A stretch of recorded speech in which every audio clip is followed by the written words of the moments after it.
They say the hardest thing for a Jew to do is to embrace Jesus as his or her Messiah. That's understandable. For nearly 2,000 years, Jews have been persecuted, often by those claiming to be followers of Jesus. Since the first followers of Jesus were all Jews, the resentment has a long and tragic history. It stands to reason that if it is difficult for a Jew to embrace Jesus, it's even more difficult for a rabbi to do so. And that begs the question of how difficult it would be for the most revered rabbi in all of Israel to proclaim that the name of the Messiah is Yehoshua, the Hebrew version of Jesus.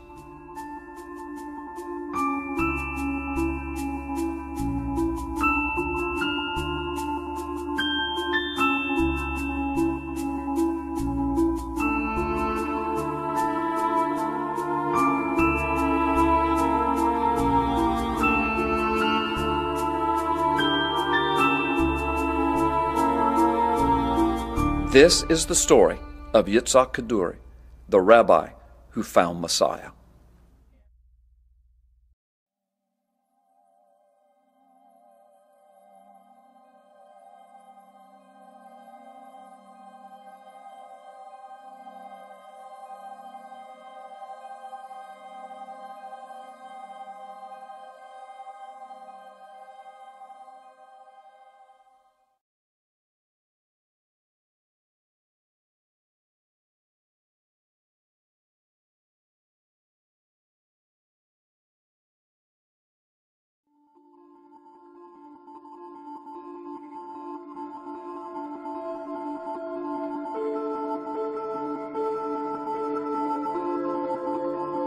They say the hardest thing for a Jew to do is to embrace Jesus as his or her Messiah. That's understandable. For nearly 2,000 years, Jews have been persecuted, often by those claiming to be followers of Jesus. Since the first followers of Jesus were all Jews, the resentment has a long and tragic history. It stands to reason that if it is difficult for a Jew to embrace Jesus, it's even more difficult for a rabbi to do so. And that begs the question of how difficult it would be for the most revered rabbi in all of Israel to proclaim that the name of the Messiah is Yehoshua, the Hebrew version of Jesus.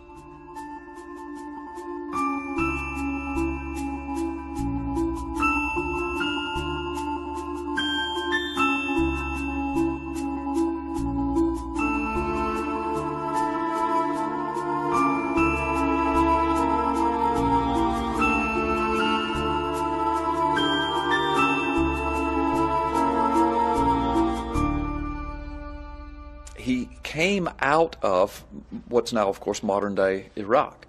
That's where he was raised as a young man. When he was 13 or 16, different accounts have a different age, but between 13 and 16, there was a rabbi very popular in the area in which he lived who pronounced a prophecy over this young boy who was already showing great interest in the study of Jewish scriptures and the mystical aspects of Kabbalah, very popular among certain sects of Jews.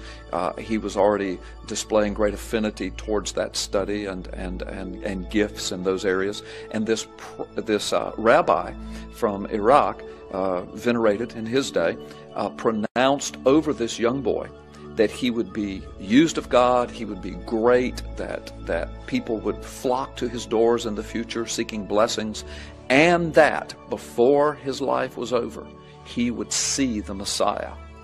Now that was a pretty profound prophecy, and it profoundly affected young Kaduri.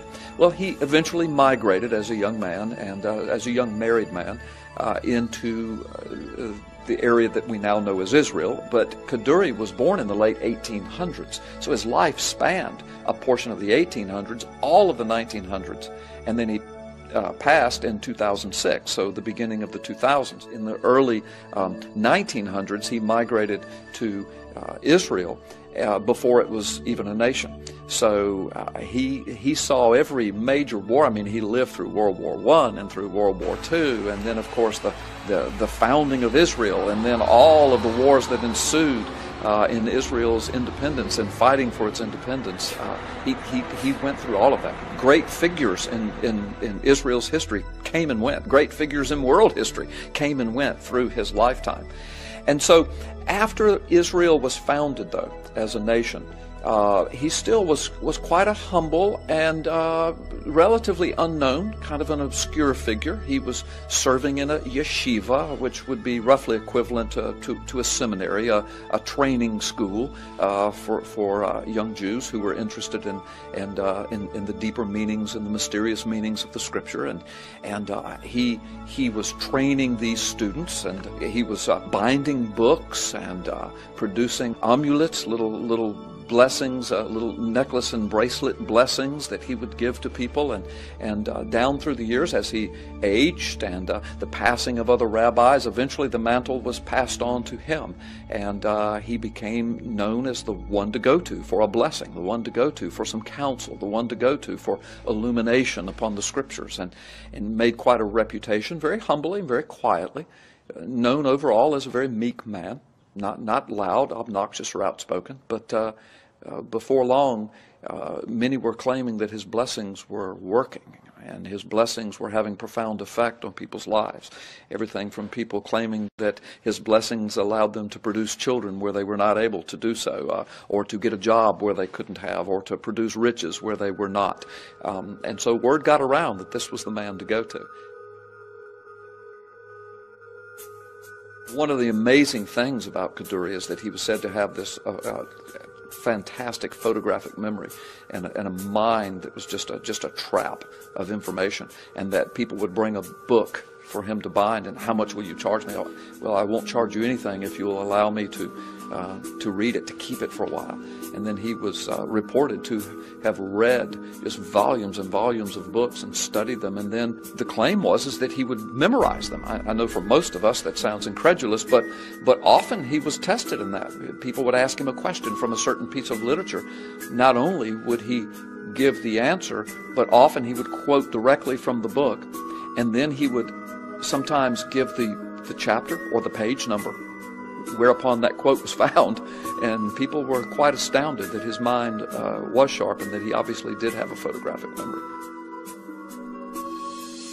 The three largest religions in the world identified as monotheistic. Of course, there is some debate about Islam, whether it's truly monotheistic or not, but they identify themselves that way. So the three largest monotheistic religions in the world, Islam, Judaism, and Christianity, all three of those religions are looking for and expecting a Messiah.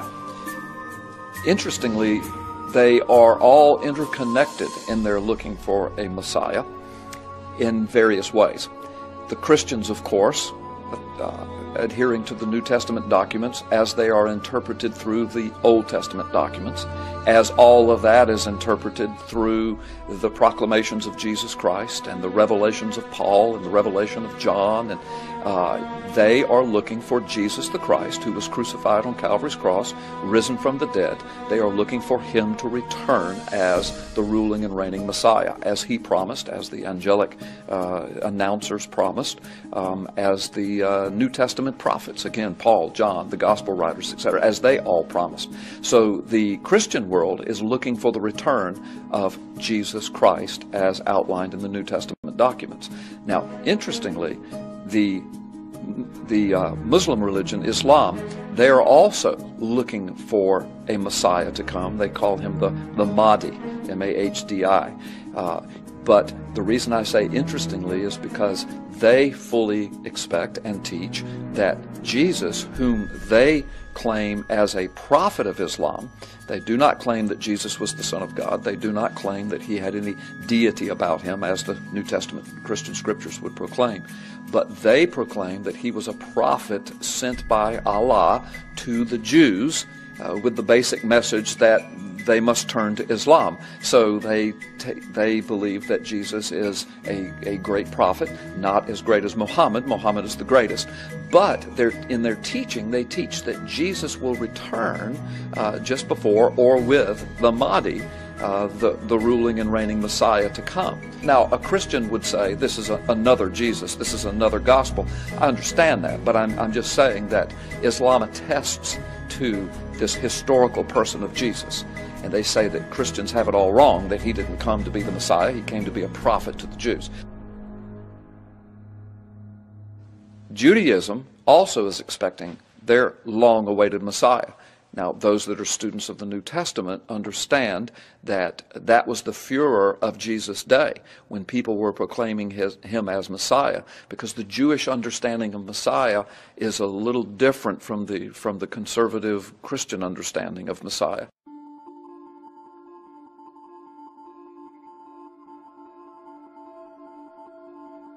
The Jewish people have longed for the Messiah for over 2,000 years, and especially since the destruction of the temple. They've longed for someone to deliver them, and the more calamity, the greater the longing.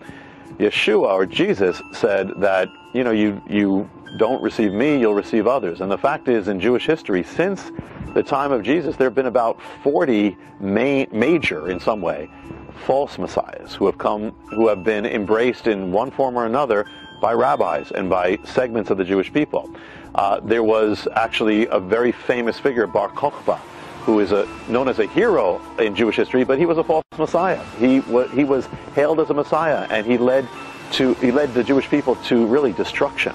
You had another very famous false messiah who was called Shabbat Zevi, and this was in the 17th century, and Jewish people all over Europe and rabbis hailed him as the Messiah, and they expected him to bring peace. And the problem was he ended up being arrested by the Sultan of Turkey, who gave him a choice to either convert to Islam or be killed, and so he converted.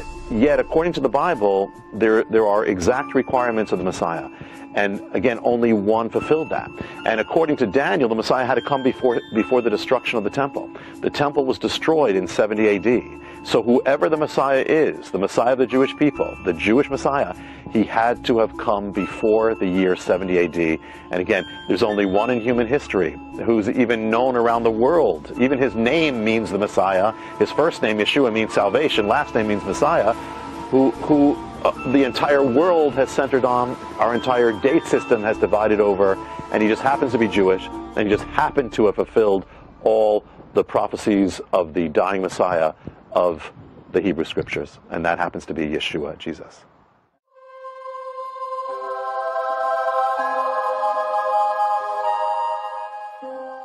So the Jews, even of Jesus' day, were feeling around the edges to see if he truly was the Messiah. But their understanding of Messiah has more to do with a nationalistic Messiah, a ruling and reigning king who would nationalize Israel and firm its strength and its borders and its foundations and establish it as the nation of God, the ruling and reigning nation of God from where God's throne is located.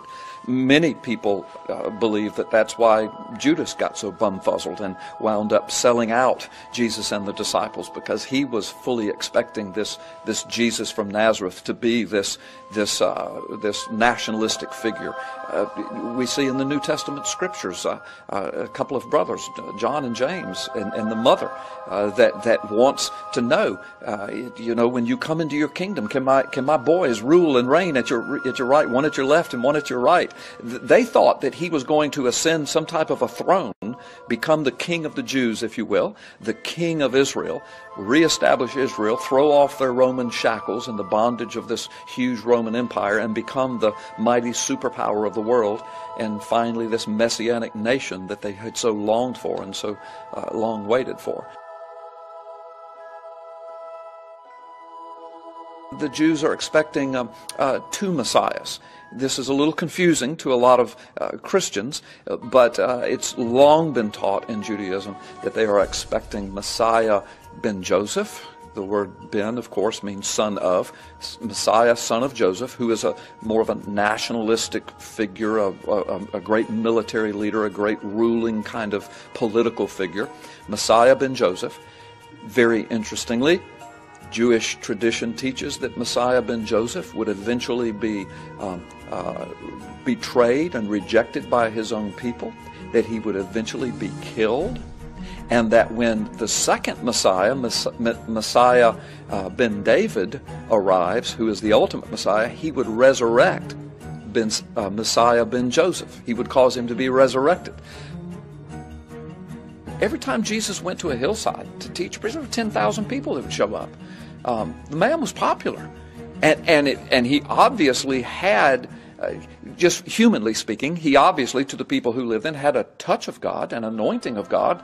So even when Nicodemus came to Jesus, he said, look, we know that you must be sent by God at least because of the miracles you do, the things that you say. And many of the Jews were beginning to think, because of his miracles and some of the prophecies that he was fulfilling, as they began to search the Old Testament scriptures, could this be the Messiah?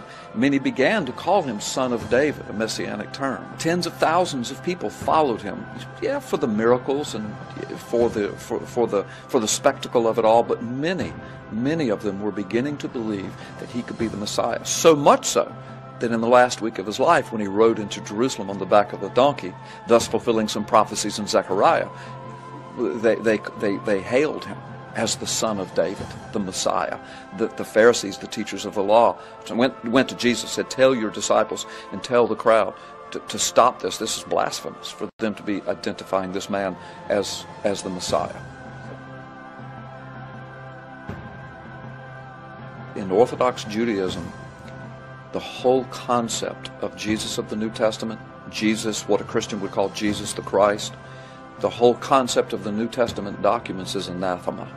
The Orthodox Jew does not even recognize the historical Jesus, or if they do, they claim that Gentiles usurped his authority and projected onto him this figure of Messiahhood. And so Orthodox Jews teach their children, have nothing to do with this Christianity stuff, have nothing to do with the New Testament documents, the so-called New Testament documents, have nothing to do with this person of Jesus, and he's certainly not Jesus the Christ.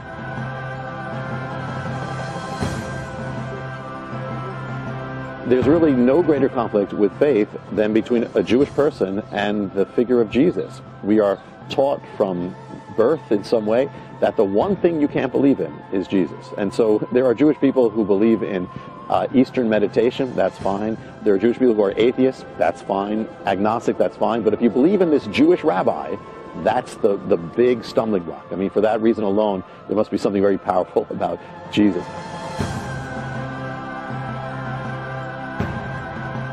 Which makes Kaduri's revelation, and this is the point I was getting to, makes it even more startling, because watch, for Rabbi Kaduri to proclaim that the name of the Messiah is Jesus would be tantamount to Billy Graham or a pope proclaiming, both of them kind of representing the Christian world, Protestant and Catholic Christian world.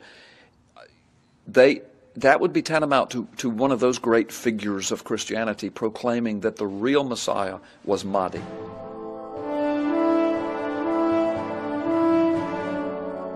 When Jewish people look at Jesus, they're looking through a lens of 2,000 years of church history and a division between the church and the synagogue. So they see this man who generally doesn't look Jewish through stained glass windows, in whose name they've been persecuted. In the name of the cross, they've been killed. The Crusades, the Inquisition. You have 2,000 years of what was not anything near real Christianity, but this is what they've seen. So for a Jewish person, it seems like you're being a traitor. You're going against everything Jewish. They don't see behind the veil or behind the stained glass window.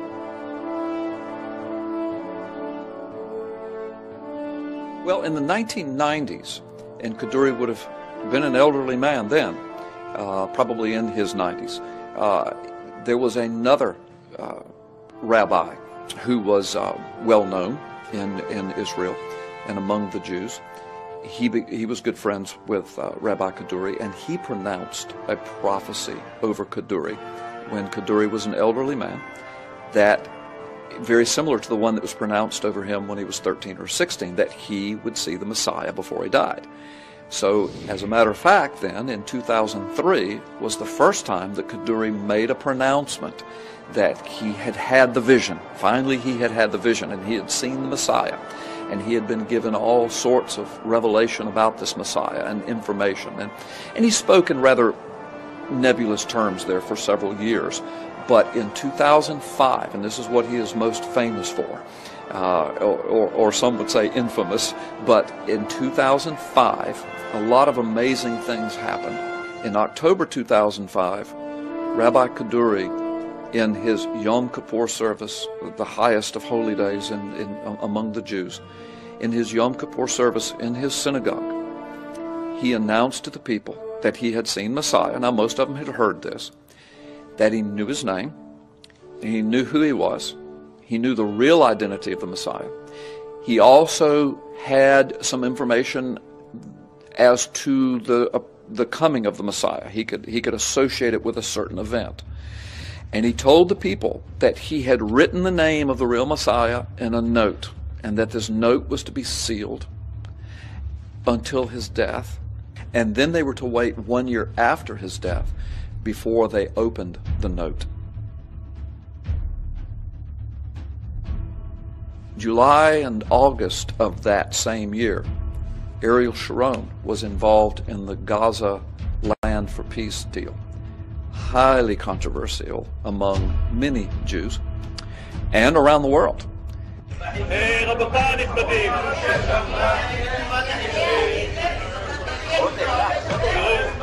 אני חושב שהמחשבות והרעיונות שאפשר להמשיך ולהחזיק תחת כיבוש, זה תחת כיבוש, אז אפשר לא לאהוב את המילה, אבל מה שקורה זה תחת כיבוש. להחזיק 3.5 מיליון פלסטינים תחת כיבוש, לפי דעתי זה דבר גרוע, זה לא יכול להימשך ללא סוף. אתם רוצים להישאר תמיד בג'נין, בשכם, ברמאללה, בבית לחם, תמיד. אני לא חושב שהדבר הזה נכון. Conservative evangelical Christians do not believe that Israel should give up any land, and surprisingly, conservative evangelical Christians are some of the largest supporters of Zionism, this concept that Israel should be its own nation and have its own borders. So, when Ariel Sharon, who was there before Israel was a nation, he's fought and led as a general or a commander or a prime minister in every war that Israel's ever fought, this nationalistic hero known as the Lion of Israel, involved the nation of Israel and himself as the prime minister in this land giveaway of the Gaza Strip.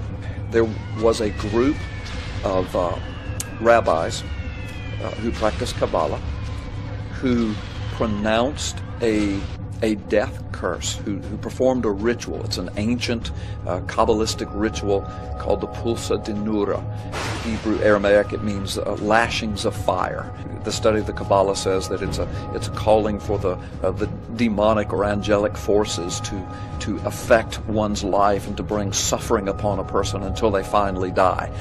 This group of Kabbalistic rabbis pronounced this Kabbalistic death curse over Ariel Sharon in August of 2005.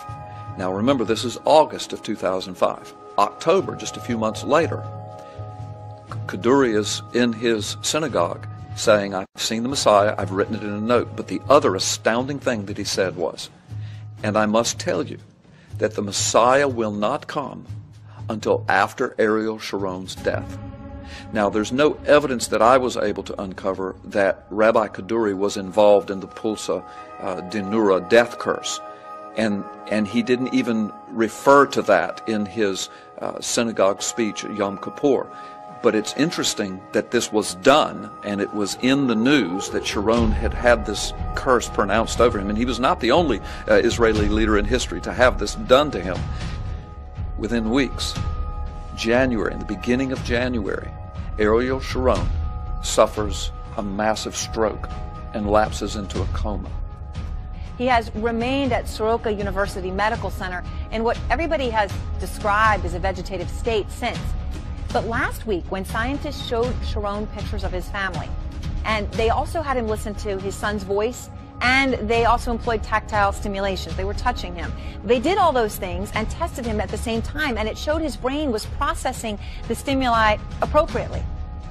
Still, doctors then agreed that despite the comfort those results may offer to his family, he will almost certainly remain in the vegetative state forever. It's not like this is part of a recovery. To this day, at this filming, he is still in a coma, some 7 years later. Within weeks of Ariel Sharon lapsing into a coma, still in January 28th, Rabbi Kaduri is dead. After a short bout with pneumonia, he's hospitalized. And so when all of these events began to unfold in a relatively short period of time, and then they remembered what Kaduri said and about his connection to Sharon, and then that he had written this note. It was supposed to be read within a year after his death. And then now he's dead within weeks of saying that. So now the world waited with bated breath for that year to pass. And the year passed. And on Kaduri's website, somebody in his organization, his webmaster, somebody posted, and this is when Israel Today ran the story that became so famous, showing a picture of the note, interpreting the note, interpreting the interpretation that was given to the note, interviewing Rabbi Kaduri's elderly son. His son was in his 80s, David Kaduri, and discovering that the note, of course written in Hebrew, but I'll speak it in English, the note, and I'm going to paraphrase, but the note proclaimed that there was an encryption process to knowing the name of the Messiah, and in effect there was a sentence, and the instructions in the note were to take the first letter of each of the words of that sentence. And when the first letter of each of the words of that sentence were taken and put together, it did form a distinctive Hebrew word.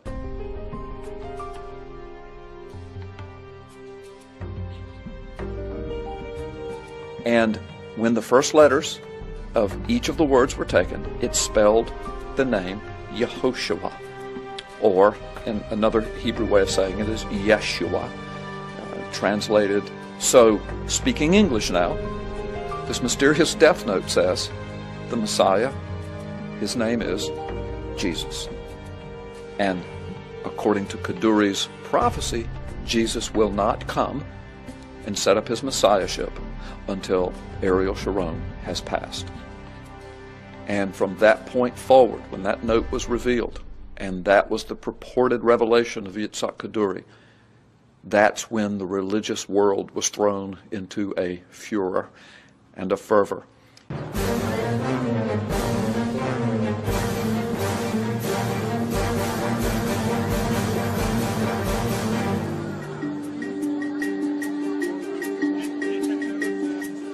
א', הרב מעולם לא דיבר על יהושע ולא על ישו. בכלל לא הזכיר אותם.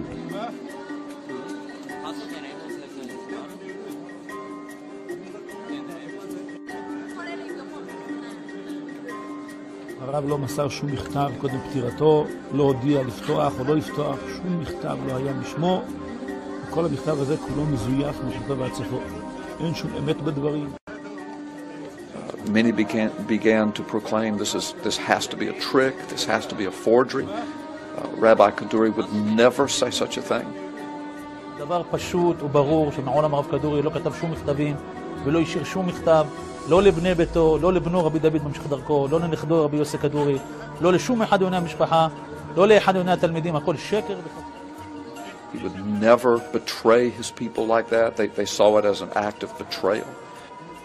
כדי להגדיל שקר, לא מתביישים אנשי המיסיון לומר שבנו של הרב כדורי, בנו הבכור של הרב כדורי, הלא הוא הרב דוד כדורי, מאשר את נכונות הסיפור לפיו הרב כדורי טוען, המנוח, שהמשיח התגלה אליו בשנת חייו האחרונה, וכרמז, יותר מרמז, מיהו אותו משיח, נקב בלא פחות ולא יותר מאשר בדמות המשוקצת ביותר בעולמה של יהדות, זו שלא בכדי אנחנו מכנים אותה על פי אותן ראשי תיבות ידועים, יימח שמו וזכרו.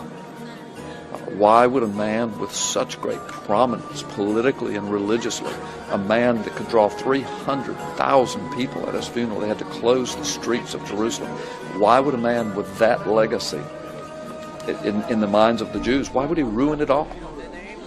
אני הייתי מקורב לרב, מעולם לא שמעתי על מכתב כזה, לא ראינו מכתב כזה, וגם כמו שאמרנו, כל אדם בישראל יכול לבדוק ולראות, לא צריך לקחת את זה לאדם מומחה. כל תינוק בישראל יכול לראות שהמכתב הזה זה זיוף חמור, זיוף, ולכן אין מה להעריך פה, דברים פשוטים וברורים שהכל שקר וכזב.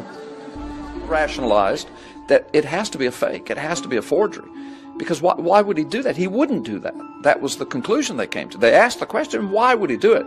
The conclusion they came to was he wouldn't have. He couldn't have. He didn't, is what they said.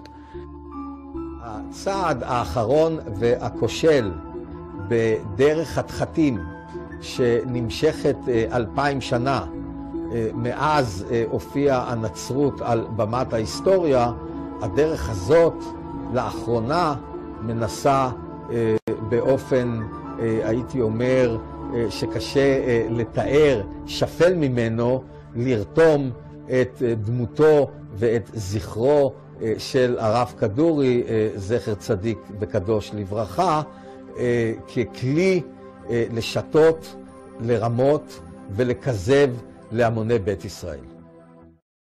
Why would he ruin it for himself, for his family, for his children and his grandchildren? Forever and ever, the Kaduri name among many Jews was completely ruined by proclaiming that the Messiah's name was Jesus. Israel Today claims in their reporting that they were able to examine the note and that David Kaduri tried to convince them that the note was not in Rabbi Kaduri's real handwriting because David brought them some other writings that he said was his father's real handwriting. You know, who knows what was real and what wasn't. But the note was posted on his website and went all over. I mean, people saw it, people downloaded it, and then Israel Today ran the article and did some interviews.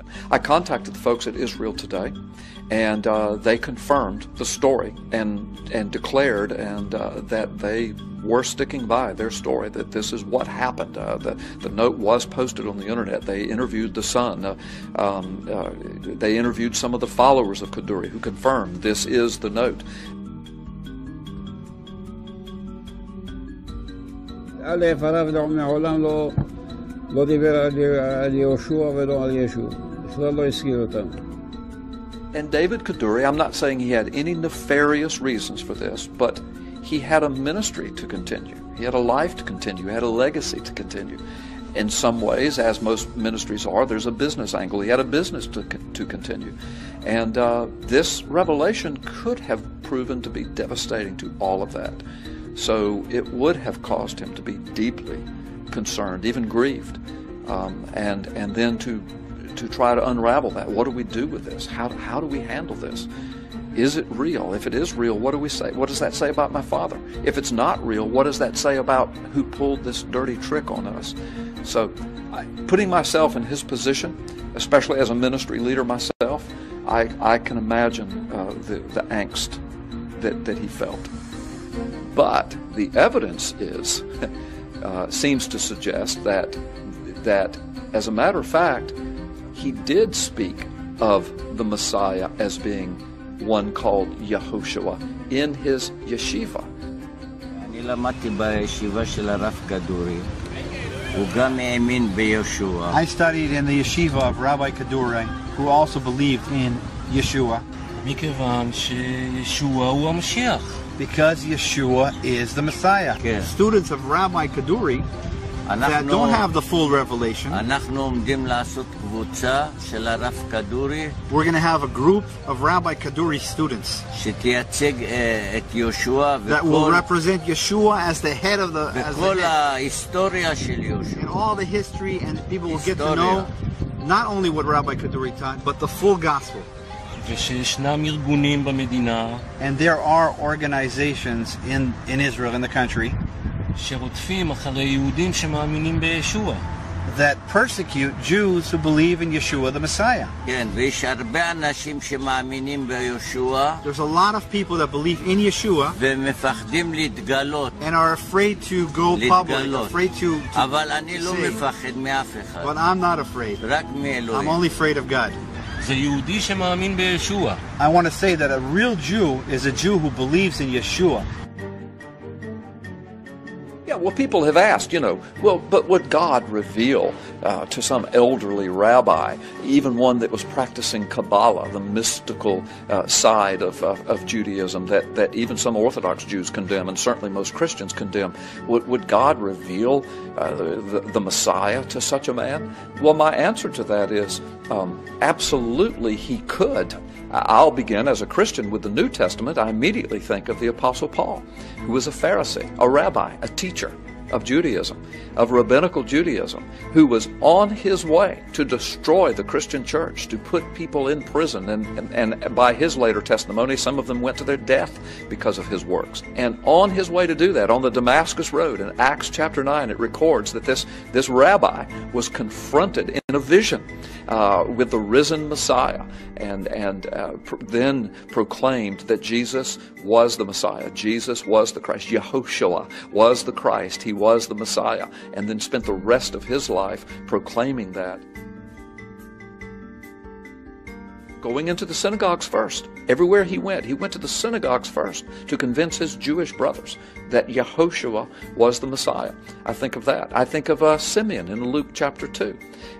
When Jesus was just an infant being presented at the temple, the Bible tells us there was an elderly man, a devout Jewish man, respected among his peers, who had a vision as he held this child, had a vision from God that this was the Christ and proclaimed him to be. He said, "My eyes have now seen the Messiah of God."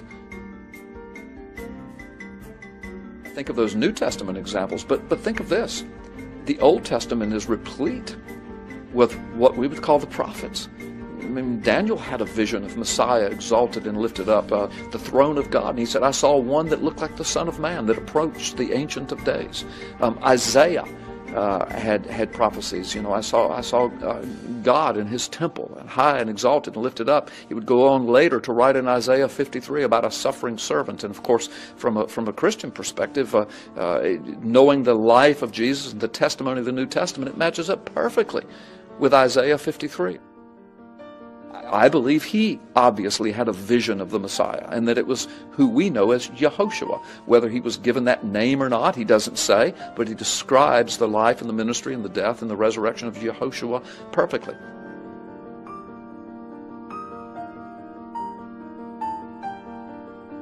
Psalm 22, the very psalm that Jesus quoted from the cross. This is important to me. This is hugely important. Many detractors of the Christian faith would point to something that Jesus said on the cross as proof that he was not the Messiah.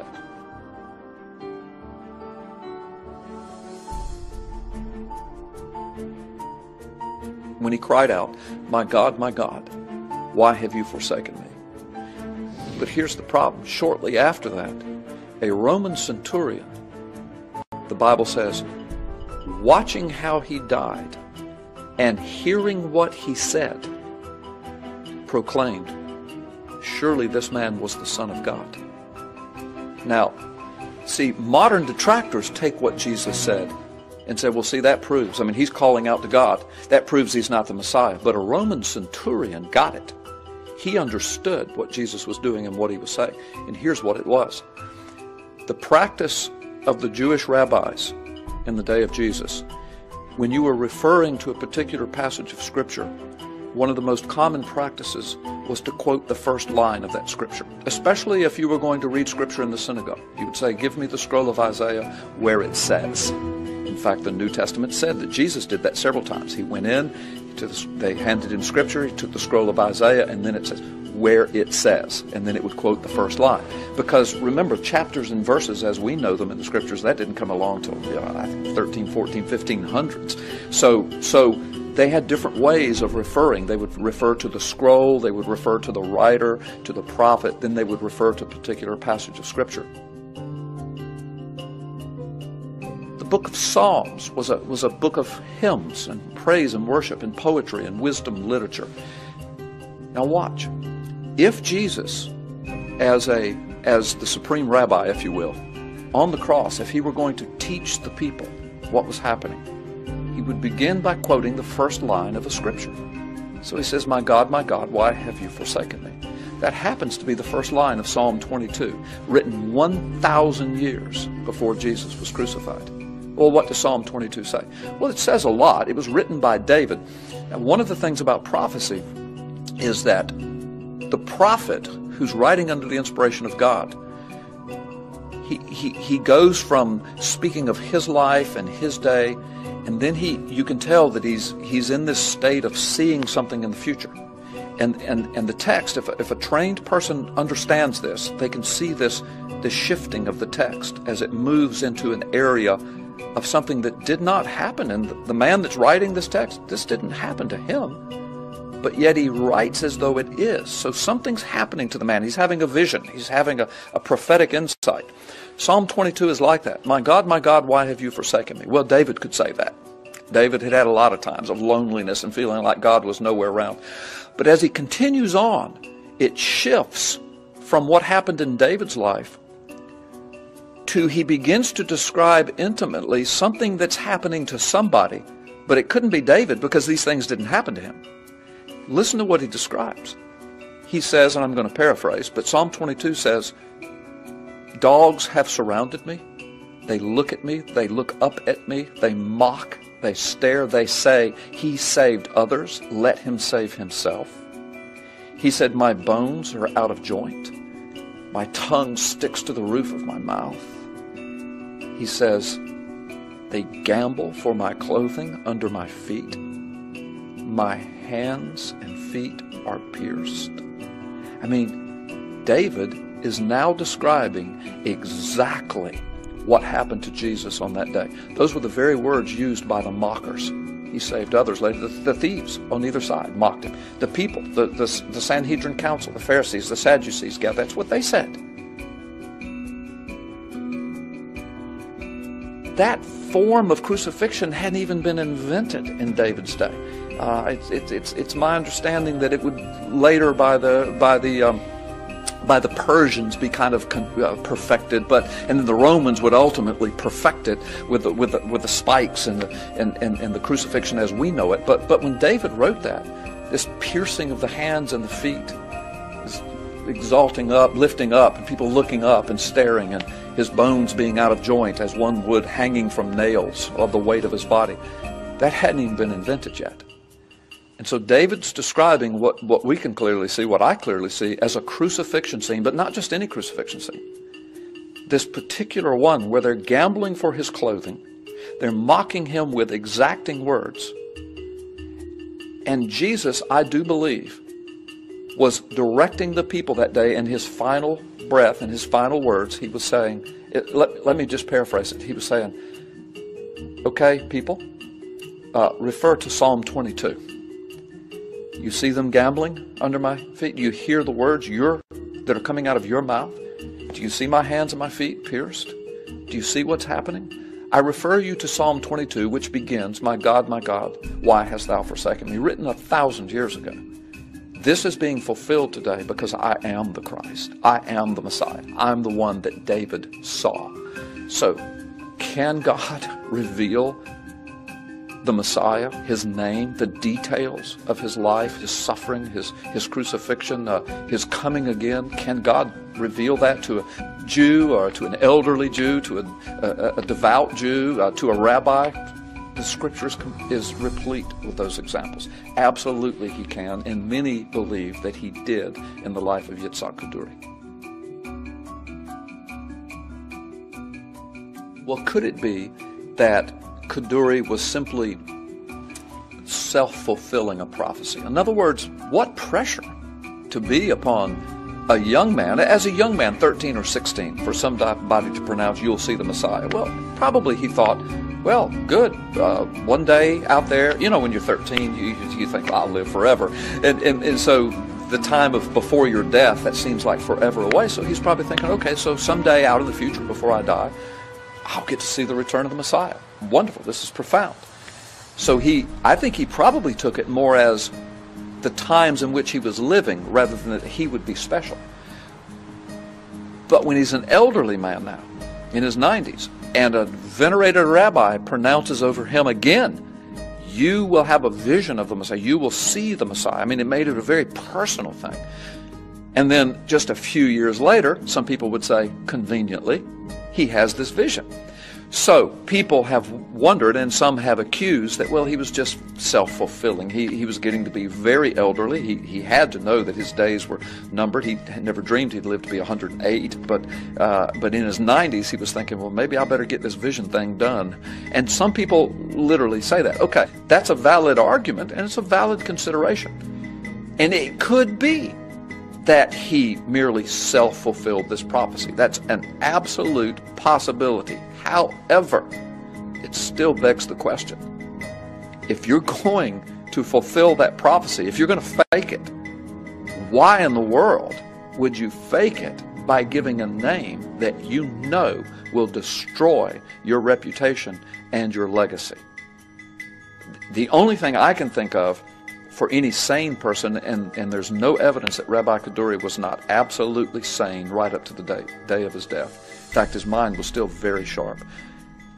The only logical explanation I can think of is that he had, more than likely, some type of an Apostle Paul experience. That God did reveal to him who the Messiah was. And that's why he was so willing to lay his reputation, his integrity, his legacy on the line, because he believed with all of his heart that he had had a vision from God, and the Messiah's name was Yehoshua. Since so many people have been upset with his naming Yehoshua, or Yeshua, or Jesus, as the Messiah who is to come, people have asked, well, what would have been an answer that would have satisfied the Jewish world? I would imagine that had he said specifically Messiah ben David, which is the ultimate Messiah they're awaiting, is soon to come, and his name is, since he had promised a name, that was the tantalizing effect of this message, that he had promised a name, and then if he had given a name, I would think of some big Israeli figure that people knew or could attach to or could expect and look and say, yes, I could see where he could be the Messiah. I could see where God would fill this person with the spirit of Messiah, and he would come and rule Israel. If he had done it like that, said Messiah ben David will be, and then named this a prominent figure in Israeli life, I think that would have satisfied the Jewish mind, who was waiting on this revelation from this revered rabbi. The initial response from most of the Christian community was one of exaltation and excitement, because, wow, this guy confirms what we've known all along. And of course people said, well, he must have had an Apostle Paul experience. He must have had a Simeon experience. This is amazing. However, when people then became fascinated, when Christians became fascinated with this Kaduri figure, and they began digging into his background and things he had said before, and some of his earlier explanations of the Messianic prophecy, beginning in 2003, they discovered that he said things like, the Messiah is already here. He's already here in the form of a person, but the spirit of Messiah has not indwelled him yet. The Messiah is here. He's already appeared, but he doesn't know he's the Messiah. Now, to the evangelical Christian, all of that would sound very strange and very what we would call unbiblical, because it doesn't match anything in the New Testament.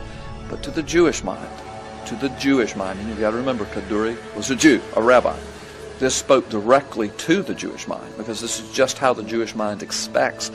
So for Kaduri to make those statements didn't upset the Jews at all. But when Christians went back and saw that he had said those things, they were disturbed by those kinds of pronouncements. Also, when they began to understand that this man was deeply involved from a child in the practice of Kabbalah, the mystical interpretation of scriptures. But beyond that, the practices of basically good luck charms and and even what some would say elements of magic, and even his own son attested that his father often spoke with what we would translate to the spirit world, to demons, harnessing their power.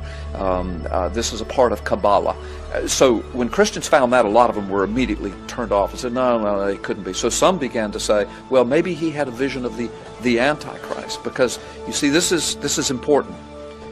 The Christian understands that Jesus is to come, but the Christian also understands before the arrival of the Christ there will be an Antichrist, one who will come, in effect, if you will, proclaiming that he is the Christ.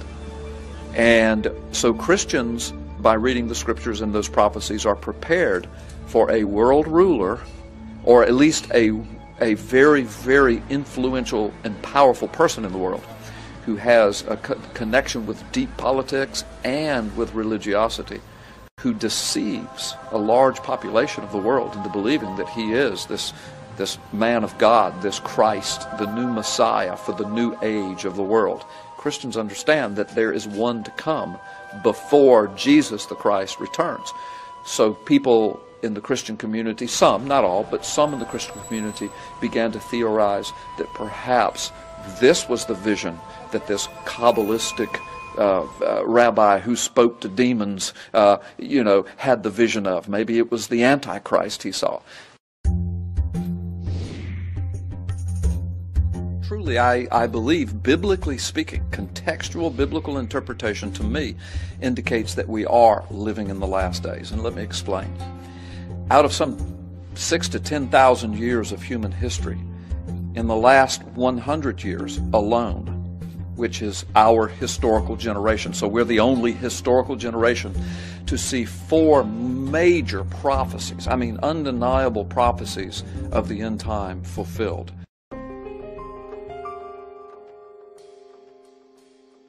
Why should we give any credence to what Kaduri said? I mean, he had a background in Kabbalah.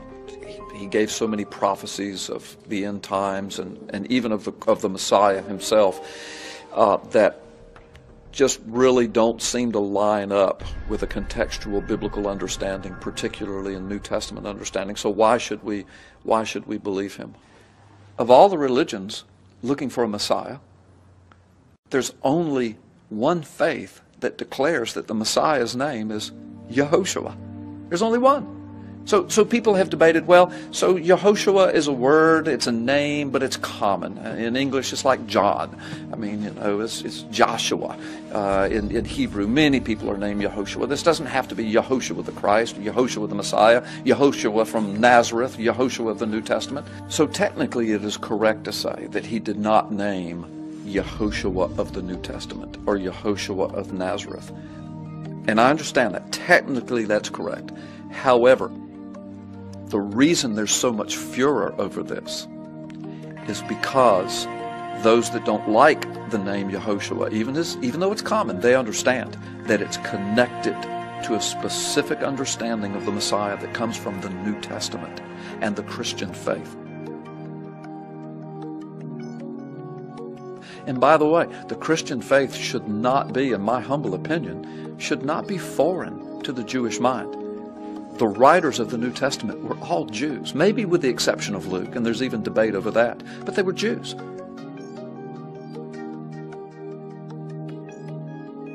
Jesus was a Jew. Paul, the great apostle, was a Jew, a rabbi. I mean, John, the one who had the revelation of the coming of the Christ and the end time events, who wrote the book of Revelation, who wrote the Gospel of John, who wrote 1st, 2nd, and 3rd John. These guys were Jews. They were Hebrews of Hebrews and deep followers of Judaism. So much to the point that Paul would later have to write letter after letter helping the Jews to understand how Jesus was the Messiah and how he didn't stand opposed to the Jewish faith, but he actually fulfilled the Jewish faith to the letter.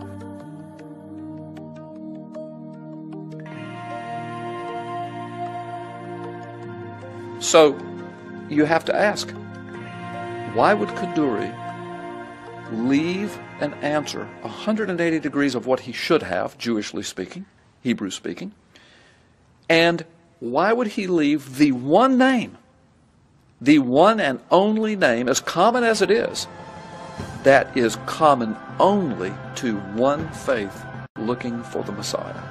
And that is Jesus the Christ, Jesus the Messiah, Jesus of Nazareth, Yehoshua of the New Testament.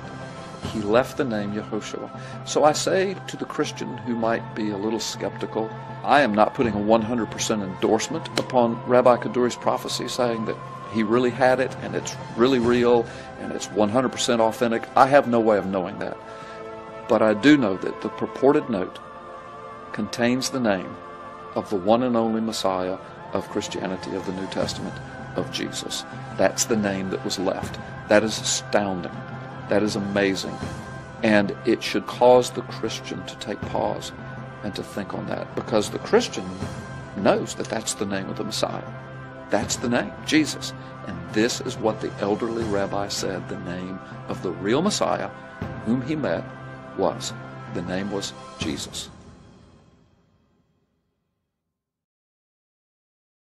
Well, this book, folks, is the rabbi who found Messiah. And thank you. Thank you. Not just a rabbi. Yeah. I mean, we had Kurt Schneider here, but this rabbi is the most revered rabbi in recent history in Israel itself, right? Yes. Yitzhak is his name? Yitzhak. Which is Isaac. Kaduri. Yitzhak Kaduri, who lived to be 106 to 108. They weren't quite sure, were they? Right. Most people have it reported at 108, but you're right. Some say 100, between 106 and 108. Well, who's quibbling? He was an old fellow. 108. Well, now, please, this book, rather than me asking you questions in the beginning, there's a picture of him on the cover. And boy, everybody ought to have this.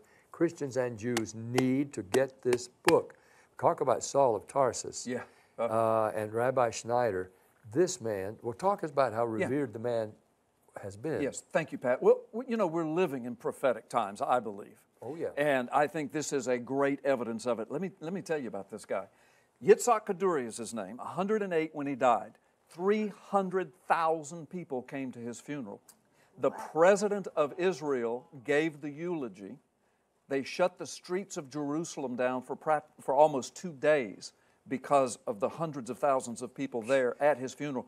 And where they couldn't all be in one place. What, they just in all the streets? They were on balconies, on rooftops, everywhere they could get. To pay tribute to this rabbi. Because he was the most venerated rabbi in Israel's modern history. He was there before Israel was ever a nation. He was in the land. And then he's been through all of the wars, World War I, World War II, 1948, the birth of Israel, every war that's been fought. Very closely connected to Israeli political figures, Ariel Sharon, Benjamin Netanyahu. In fact, he actually campaigned for Benjamin Netanyahu, so he was close to these guys. So this is not just some little obscure rabbi tucked away in the bowels of Jerusalem somewhere, but this guy, I like to call him the Billy Graham of the Jews in Israel. Because this, when Orthodox Jews in Israel see this book and see that picture, immediately they know who he is. In the same way if we had a book with Billy Graham's picture on it or Pat Boone's picture on it. Yeah. Everybody would know who it is. A little higher than that. Okay then. Or Shirley Boone's picture on it. I tell you, it may not be a stretch to say he was almost like the Pope of the Jews. Well, yes, any of those examples are apropos because the leading religious figure. Exactly. Now, here's what's so astounding about this story. He passed away in January of 2006, but just a few months prior, in October and November of 2005, several astounding things happened. He said 2 shocking things. On the evening of Yom Kippur in his synagogue, and he had a yeshiva, which, as you know, is the Hebrew word for a seminary, a rabbinical training school. And this is the Day of Atonement. Yes, the Day of Atonement, Yom Kippur, in his synagogue service, he said 2 shocking things. He said, first of all, I have met Messiah, I have seen Messiah, and I know who he is, and I know his name, and I'm going to leave his name in a note to be opened 1 year after my death. Now, he said that just a few weeks, really, 10 or 12 weeks before he died, but he couldn't have known he was going to die in a few weeks. But the second shocking thing he said was that I also know, it has been revealed to me, that Messiah will come after Ariel Sharon dies. Who'd been in a coma for several years. Well, not at the time he spoke that. At the time he spoke that, in October of 2005, Ariel Sharon was still alive and was the 11th Prime Minister of Israel. He hadn't had his stroke yet. But watch this. In just a few weeks after Kaduri spoke those words, Ariel Sharon, in early January 2006, I think it was January the 6th, he had a massive stroke and went into a coma that would last 8 years. Yeah.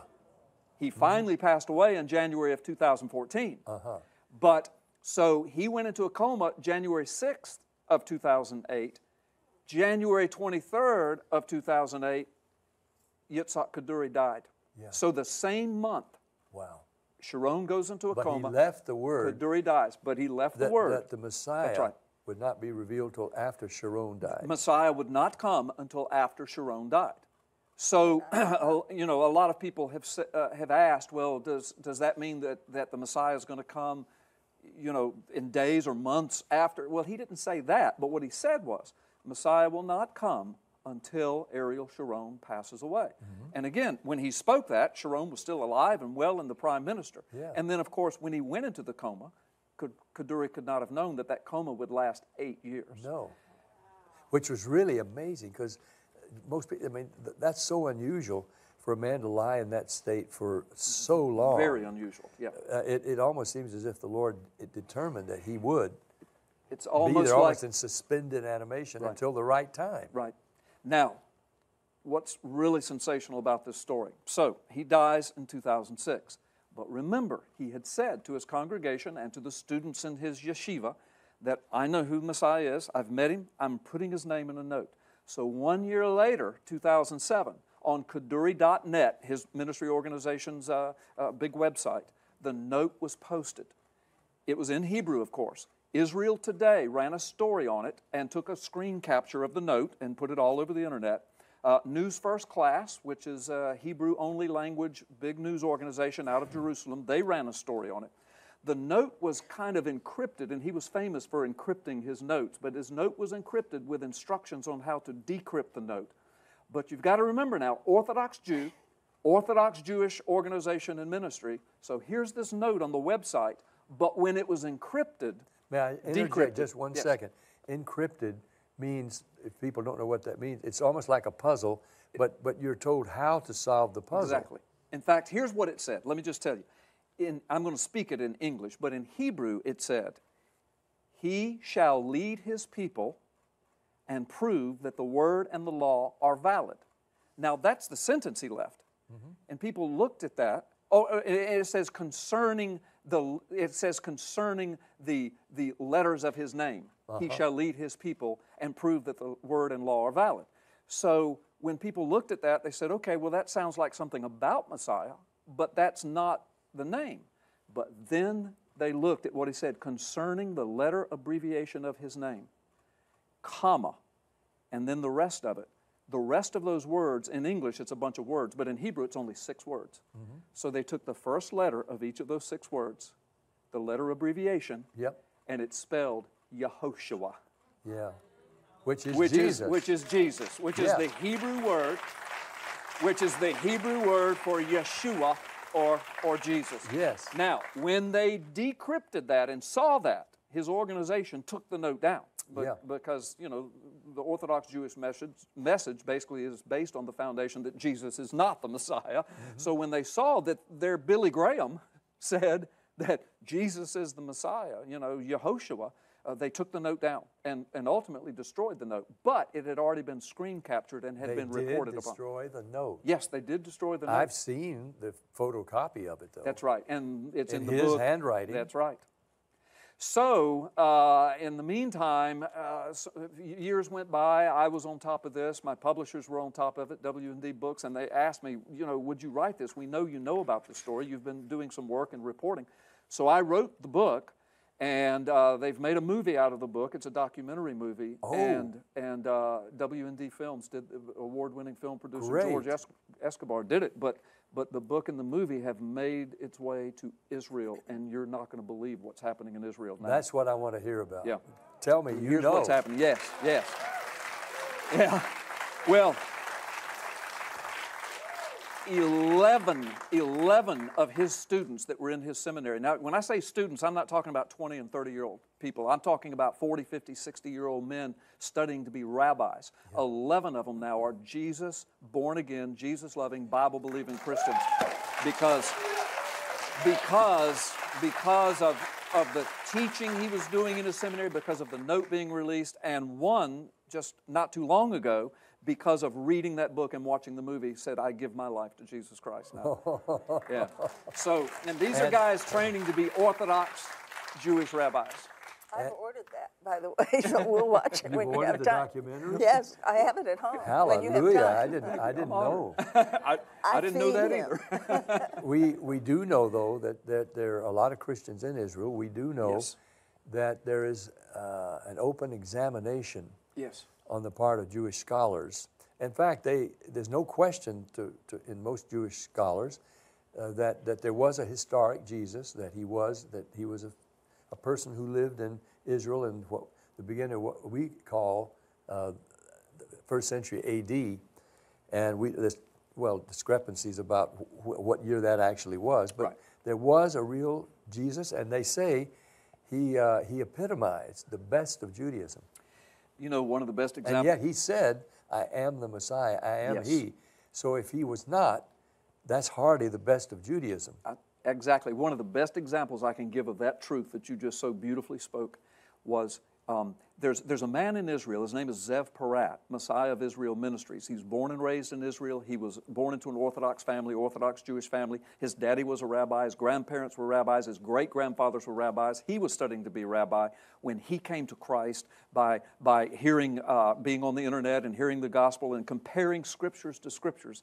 He gave his life to Christ. Now he spends his life ministering to his fellow Jews the truth of the gospel. And he took that movie and was distributing it all over Israel, and a gentleman, an Orthodox Jewish gentleman, was watching the movie. And in the movie, I talk about Psalm 22, where, you know, it says, behold, they have pierced my hands and my feet. They've gambled for my clothing under my feet. They surround me. They say, let him deliver himself. He delivered others. You know, the very words. Now, Psalm 22 was written 1,000 years before Jesus did that. So this Orthodox Jew watches the film. He watches that explanation of Psalm 22. He calls Zev Parat.